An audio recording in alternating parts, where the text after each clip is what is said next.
दोपहर prime time में अब बात उस खबर की जिसने दिल्ली के मुख्यमंत्री अरविंद केजरीवाल की नींद उड़ा दी है। दिल्ली में बस घोटाले की सीबीआई जांच होगी। दिल्ली के उपराज्यपाल वीके सक्सेना ने गृह मंत्रालय से बस घोटाले की सीबीआई जांच कराने की सिफारिश की है। बस घोटाले से जुड़े दो मामले हैं। एलजी ने दोनों की जांच करने की सिफारिश की है। दिल्ली की केजरीवाल सरकार पर 1000 बसों की खरीद और उनकी मेंटेनेंस से जुड़े टेंडर में घोटाले का आरोप लगा है। अरविंद केजरीवाल की नई मुश्किल है। मनी लॉन्ड्रिंग के आरोप में केजरीवाल सरकार के मंत्री सत्येंद्र जैन कई महीनों से जेल में हैं। शराब घोटाले के आरोप में डिप्टी सीएम मनीष सिसोदिया पर गिरफ्तारी की तलवार लटकी हुई है और अब बस घोटाले में भी शिकंजा कस गया है।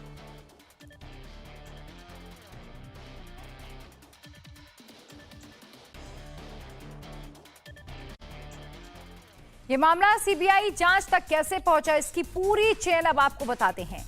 सबसे पहले जानिए, दिल्ली के चीफ सेक्रेटरी ने एलजी को सीबीआई जांच का एक प्रस्ताव दिया। चीफ सेक्रेटरी का प्रस्ताव मानते हुए उपराज्यपाल ने सीबीआई जांच की सिफारिश गृह मंत्रालय से कर दी। गृह मंत्रालय के कहने पर अब सीबीआई पहले से घोटाले की प्रारंभिक जांच कर रही है और अभी तक सीबीआई ने कोई एफआईआर दर्ज नहीं की थी। लेकिन इसी बीच एलजी ने गृह मंत्रालय से सीबीआई जांच की सिफारिश कर दी है। पूरा मामला लो फ्लोर डीटीसी बसों की खरीद और उसके मेंटेनेंस से जुड़ा हुआ है। आरोप है कि इसकी खरीद में जमकर धांधली की गई थी।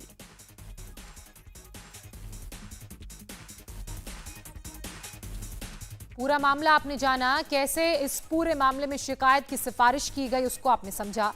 अब इस मामले में सीबीआई जांच की सिफारिश होने पर आम आदमी पार्टी उपराज्यपाल पर भड़क गई है। आम आदमी पार्टी ने आरोप लगाया है कि टेंडर रद्द हो गए थे, बस खरीदी ही नहीं गई, फिर घोटाला कैसे हुआ। केजरीवाल की पार्टी ने कहा है कि दिल्ली को ज्यादा पढ़े लिखे एलजी की जरूरत है। एलजी को पता ही नहीं कि वो किस पेपर पर हस्ताक्षर कर रहे हैं। आम आदमी पार्टी ने यह भी आरोप लगाया कि खुद गंभीर भ्रष्टाचार में फंसे वीके सक्सेना ध्यान भटकाने के लिए ये सब कुछ कर रहे हैं। एलजी की सिफारिश के बाद बीजेपी और आम आदमी पार्टी में एक बार फिर से जुबानी जंग शुरू हो चुकी है।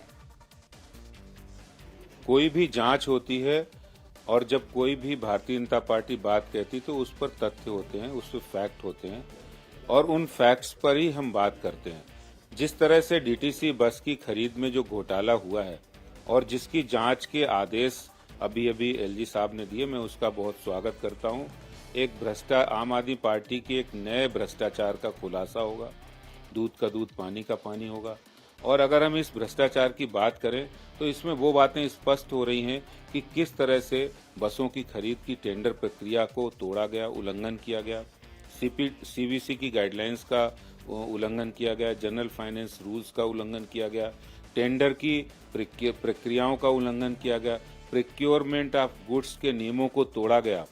किस तरह से उन्होंने एक लोएस्ट कंपनी को निगोशिएशन के लिए ना बुलाकर हाईएस्ट बिडिंग करने वाली कंपनी और जिस कैटेगरी में उसने बिड नहीं किया हो उसको बुलाकर उसको टेंडर अवार्ड करना, ये साफ दिखा रहा है कि नियमों का उल्लंघन किया गया।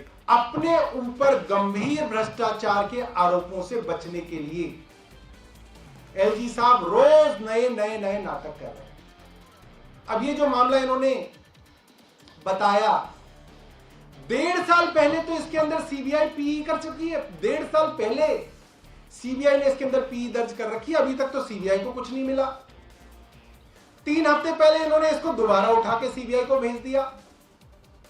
कल इन्होंने तिवारा इसको सीबीआई के पास भेज दिया। भाई आपको इसकी समझ है या नहीं है? मैं पत्रकार बंधुओं को बताना चाहता हूं, इस मामले के अंदर एक भी बस नहीं खरीदी गई, एक भी रुपए की पेमेंट नहीं की गई। बस घोटाले से जुड़े दो मामलों में से एक मामला उठाने वाले बीजेपी नेता विजेंद्र गुप्ता ने बड़ा आरोप लगाया है। विजेंद्र गुप्ता ने कहा कि परिवहन मंत्री कैलाश गहलोत घोटाले में शामिल हैं। एक कंपनी को फायदा पहुंचाया गया और यह सब एक साजिश के तहत हुआ। बीजेपी ने केजरीवाल से पूछा है कि एक मंत्री डीटीसी चेयरमैन कैसे हो सकता है। घोटाले के लिए मंत्री को डीटीसी चेयरमैन बनाया गया।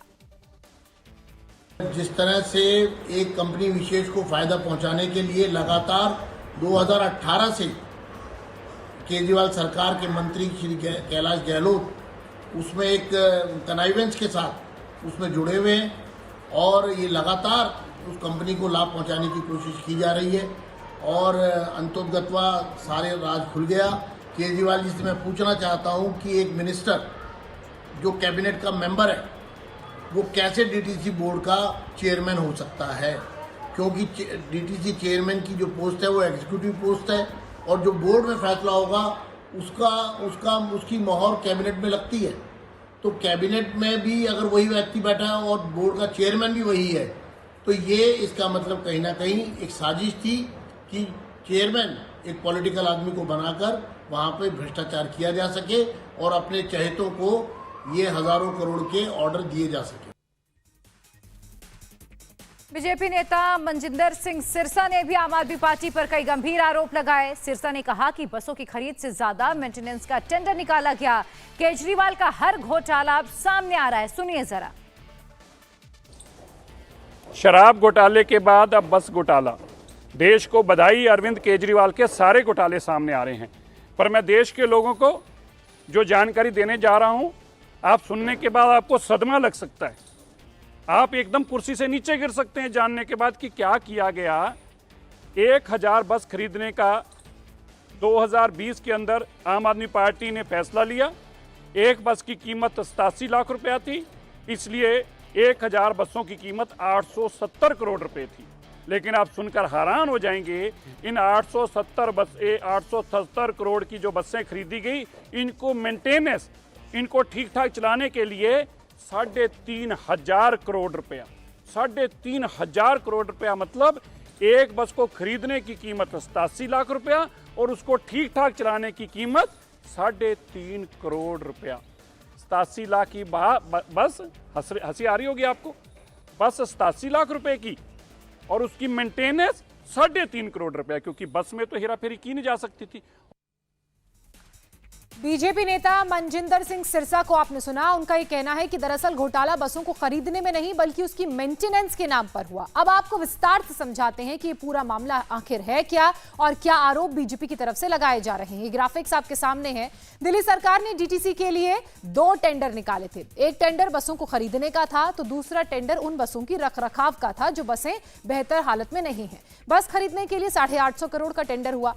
एक बस की कीमत 87.5 लाख रुपए तय की गई। 12 साल रखरखाव के लिए 3,412 करोड़ रुपए का टेंडर निकाला गया। बीजेपी ने बस की खरीद और मेंटेनेंस के टेंडर में गड़बड़ी का आरोप लगाया है। एलजी की बनाई कमेटी ने जांच में खामियां पाई और एएमसी खत्म करने की सिफारिश की। तो ये वो तमाम आरोप हैं जो लगाए जा रहे हैं बीजेपी की तरफ से। बीजेपी का कहना है कि 2 टेंडर निकाले गए थे, एक बस को खरीदने के लिए, नई बसों की खरीद के लिए, और जो दूसरा टेंडर था वो 12 साल तक बसों की मेंटेनेंस के लिए। दिल्ली में बस घोटाले पर सियासी बवाल मचा हुआ है तो यूपी में मदरसों के सर्वे पर सियासी महाभारत छिड़ गई है। क्या मदरसों का सर्वे योगी का मास्टर स्ट्रोक है? सर्वे से 2024 में बीजेपी को कितना फायदा, ये सवाल।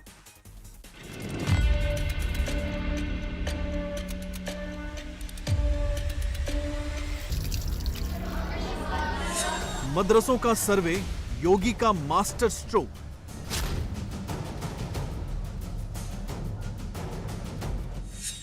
कहां से आता है फंड?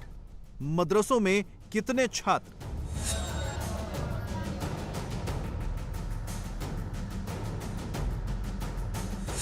क्या है मदरसों की हालत? कैसे होती है पढ़ाई?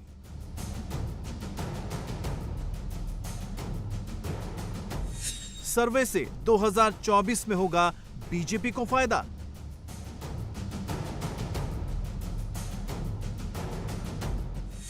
एक एक सवाल का मिलेगा जवाब।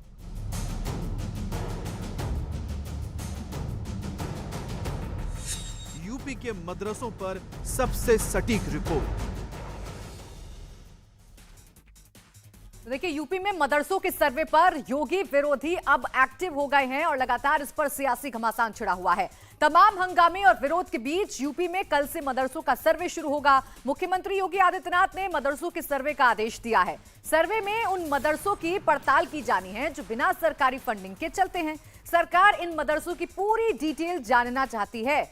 सर्वे का फोकस इस बात पर भी रहेगा कि गैर मान्यता प्राप्त मदरसों को कहां से फंडिंग होती है, मदरसा चलाने के लिए उन्हें कौन कौन लोग चंदा देते हैं, मदरसा चलाने के लिए विदेश से कितना पैसा आता है, जितना फंड मिल रहा है उसमें से स्टूडेंट्स पर कितना खर्च किया जाता है, बाकी पैसा का कहां पर इस्तेमाल होता है और कैसे इस्तेमाल होता है। मदरसों के सर्वे को लेकर कुछ मौलानाओं की हवा उड़ी हुई है, कुछ मौलाना डरे हुए हैं, कुछ विरोध प्रदर्शन करने की तैयारी में हैं। आखिर ये डर क्यों है, किस बात का खौफ है, ये सबसे बड़ा सवाल बना हुआ है। तो देखिए, कल से मदरसों का जो सर्वे शुरू होने जा रहा है वो भी आपको बता रहे हैं कि किस तरीके से इस पर हंगामा मचा हुआ है। और हंगामा क्यों मचा हुआ है, क्योंकि सर्वे को लेकर ये कहा जा रहा है कि सर्वे मदरसा विरोधी है और इसमें जानबूझकर एक विशेष वर्ग को टारगेट किया जाएगा। ये आरोप लगाया जा रहा है योगी सरकार पर, जबकि सरकार का पक्ष ये है कि इस सर्वे में 11 सवाल रखे गए हैं और उन 11 सवालों में सिर्फ इस बात को देखा जाएगा कि जो मदरसे चल रहे हैं, जो गैर मान्यता प्राप्त सर्वे हैं, उनकी फंडिंग कहां से आती है और जितना पैसा आता है उसमें कितने स्टूडेंट्स पर खर्च होते हैं, बाकी पैसे का इस्तेमाल कहां होता है, जरूरी सुविधाएं मदरसे में हैं या नहीं है, इन तमाम बातों को इस सर्वे में देखा जाएगा। लेकिन इसका विरोध भी जमकर किया जा रहा है और ये आरोप योगी सरकार पर लगाए जा रहे हैं कि जानबूझकर एक विशेष वर्ग को टारगेट करने की कोशिश की जा रही है इस सर्वे के जरिए। तो कल मदरसों का सर्वे होगा। इससे पहले इंडिया टीवी की टीम ग्राउंड जीरो पर पहुंची, पड़ताल करने उन मदरसों पर गई जो बिना मान्यता के चल रहे हैं। उन मदरसों का हाल क्या है, सर्वे के लिए कितने तैयार हैं ये मदरसे, देखिए दिल्ली से सटे गाजियाबाद से गौनिका अरोड़ा की रिपोर्ट।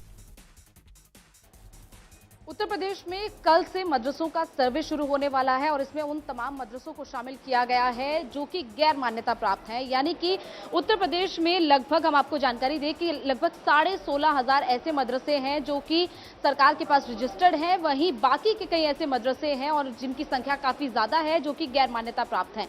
और इन्हीं को मान्यता देने के लिए इन्हीं मदरसों में क्या चल रहा है, किस तरीके की सुविधाएं हैं, ये सारी चीजों का सर्वे उत्तर प्रदेश सरकार अब करवाने वाली है। एनसीपीसीआर के सहयोग से ये सर्वे होने वाला है कल से, और इसीलिए हम इस वक्त गाजियाबाद के एक मदरसे में पहुंचे हैं और यहाँ पर ये जानकारी लेने आए हैं कि कल से जो सर्वे शुरू होने वाला है उसको लेकर आखिर क्या तैयारियां यहाँ पर की गई हैं, किस तरीके के इंतजाम किए गए हैं और जो मदरसे चलाने वाले लोग हैं या जो बच्चे हैं उनका इस सर्वे को लेकर क्या सोचना है।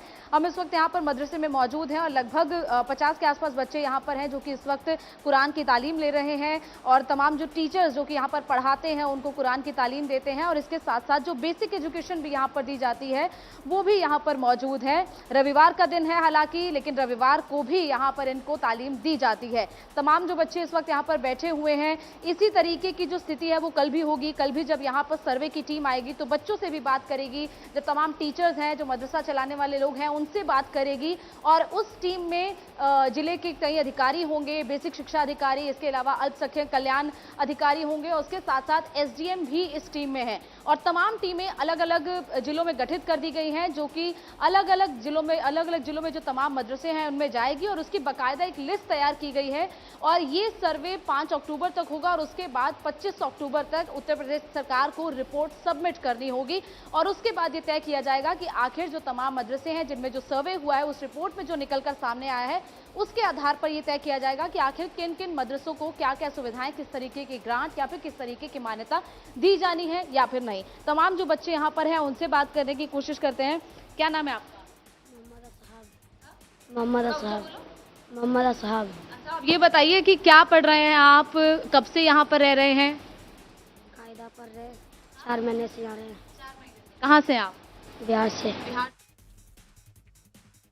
इंडिया टीवी हर वक्त हर जगह डाउनलोड करने के लिए सर्च करें India TV news Google play store या ऐप स्टोर पर।